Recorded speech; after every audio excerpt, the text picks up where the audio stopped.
Hi folks, how you doing? So we are here adding a spigot to this 3-inch PVC pipe that you see out of the ground.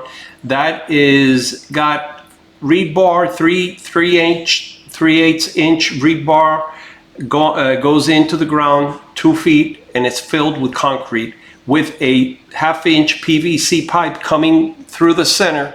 And as you can see, there's a spigot there, and that's all. So it was nice and sturdy, and that was the concept of this idea that I saw on a project online, and I loved it. What you're looking at back there, that's one of our last projects. It's an outdoor kitchen with the barbecue. So how this came about is we had to run water to the sink in that outside kitchen. So we decided, let me go ahead and tee. So I went ahead, ran a 1/2 inch to there. I teed it in, I made a tee, and I went into the spigot.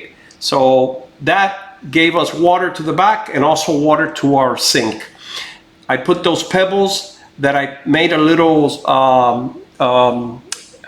I'd say it's about 2.5 inches of mixed concrete, and then I put the pebbles on the top just because I didn't want to have the weed eater getting too close to the PVC 3-inch, just so it won't look ugly.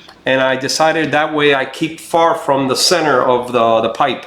So that's just for washing the car and the boat.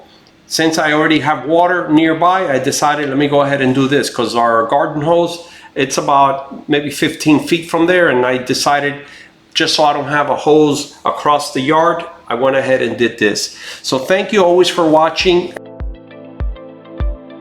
Please check out our other videos for handy stuff around the house. My wife does have a huge honey-do list for me, but I'm happy to honestly do these projects. I enjoy them very much, and I love to share them with you guys. Thank you. Any comments, please feel free. Take care and God bless.